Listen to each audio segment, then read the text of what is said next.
Oke, assalamualaikum warahmatullahi wabarakatuh. Balik lagi di channel ini.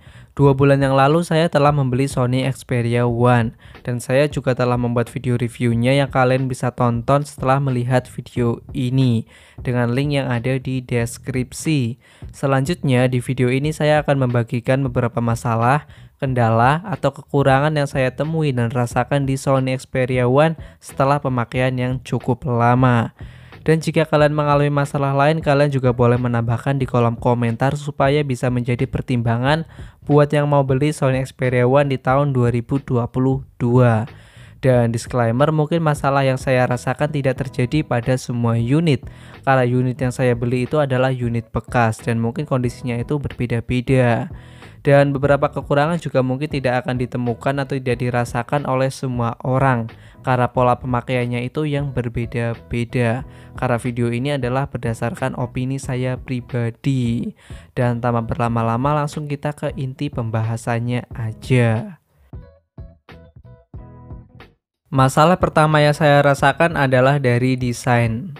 Bukan soal jelek atau tidaknya, tapi soal kenyamanan dalam penggunaan. Kalau dipegang ini rasanya masih enak, tapi kalau dipakai dengan normal ini kurang nyaman. Karena bentuknya itu yang memanjang kayak remote. Jadi jari kita harus berakrobatik kalau mau menjangkau ikon yang ada di atas. Misalkan jika kita mau membuka ikon telepon di WhatsApp, ini agak kesusahan.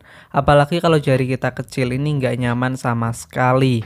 Memang ada fitur buat ngecilin layar, tapi kan kurang praktis. Kemudian HP ini juga kurang nyaman kalau dikantongin karena bentuknya yang panjang. Dan soal fingerprint ini juga bikin kagok karena fingerprintnya itu nggak menyatu dengan tombol power seperti Sony Xperia seri XZ1 atau XZP. Harusnya kalau menyatu ini lebih enak. Kemudian fingerprintnya jelek. Mungkin ini menjadi top global masalah di Sony Xperia One. Sony Xperia One itu memang terkenal sidik jarinya jelek. Dan yang mengalami ini bukan hanya saya tapi banyak orang. Saya sebutkan list masalah yang ada di sidik jari Sony Xperia One. Yang pertama itu sidik jarinya kurang responsif. Yang kedua, sidik jari suka kedetek nggak jelas padahal kita nggak pakai sidik jari tersebut. Yang ketiga, menu sidik jari ada tapi nggak bisa di scan. Terusan yang terakhir, menu sidik jari hilang setelah diupdate. Saya nggak tahu ini masalah software atau hardware atau kemungkinan perpaduan antara masalah hardware dan software. Ya intinya masalah sidik jari ini adalah masalah yang cukup sering ditemui, tapi yang nggak kejadian pada semua Sony Xperia One. Mungkin perbandingannya 20:1, kalau 20 normal dan yang satunya itu nggak normal. Panas adalah masalah lawas dari Sony yang belum bisa di-fix dari dulu.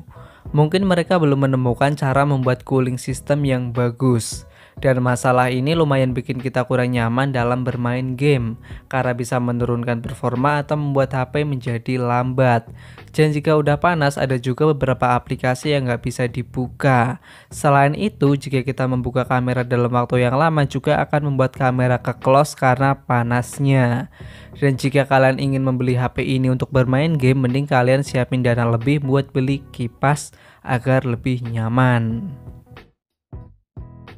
Kalau saya bilang kamera dari Sony Xperia One itu jelek, mungkin banyak yang nggak setuju. Tapi memang menurut saya seperti itu. Kamera dari Sony Xperia One itu jelek kalau buat kalian yang suka foto dengan hasil yang udah langsung jadi atau sosial media ready. Kalau buat point and shoot, HP ini tuh kurang bagus dan kalah dari kebanyakan flagship dengan umur yang sama, bahkan dengan HP-HP sebelum Sony Xperia One. Hasil kamera Sony Xperia One itu natural dan minim processing. Kalau mau hasil yang lebih oke, kalian bisa utak-atik mode manualnya agar hasilnya lebih oke daripada mode autonya. Dan kekurangan kedua dari kamera Sony adalah kamera depannya itu jelek. Kalau kita pakai buat video call, hasilnya itu burik dan sangat soft. Dan untuk video versus kamera Xperia One dengan pixel saya juga udah buat. Kalian bisa lihat dengan link yang ada di kanan atas atau yang ada di deskripsi. Kalian bisa mampir. Masalah selanjutnya adalah baterai. Masalahnya bukan di boros, tapi masalahnya di kapasitasnya yang kecil. Kapasitas baterai dari handphone Jepang emang terkenal kecilnya termasuk Sony. Mungkin ini agar kita nggak terlalu sering bermain HP dan lebih produktif. Tapi jika produktivitas kita tergantung pada HP kan juga bikin repot. Untuk pemakaian ringan, SOT-nya itu paling mentok di 5 jam. Tentu ini kurang oke kalau dipakai di luar ruangan. Kalau mau lebih aman ya kalian harus beli power bank dan mengeluarkan uang lebih tentunya. Dan masalah baterai juga diperburuk dengan pengecasannya yang masih sangat lambat di 18 watt. Katanya sih untuk memperpanjang umur baterai, tapi kan masalah ini cukup menyebalkan. Dan yang terakhir, mungkin ini nggak kejadian pada semua unit, tapi jaringan entah itu WiFi atau seluler dari Sony Xperia One versi AU itu jelek. Kalau HP lain dapat 3 bar, Sony Xperia One itu hanya dapat 1 bar atau paling mentok ya 2 bar sinyal.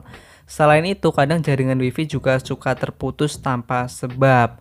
Dan penangkapan sinyal WiFi-nya pun ini cukup jelek atau kurang bagus. Kalau HP lain dalam jarak 5 meter udah menangkap, Sony Xperia One itu kadang nggak nangkap. Dan itu masalah yang cukup bikin menyebalkan, apalagi kalau bermain game tiba-tiba jaringan terputus. Ini sumpah nggak nyaman. Dan itu dia keluh kesah saya pakai Sony Xperia One.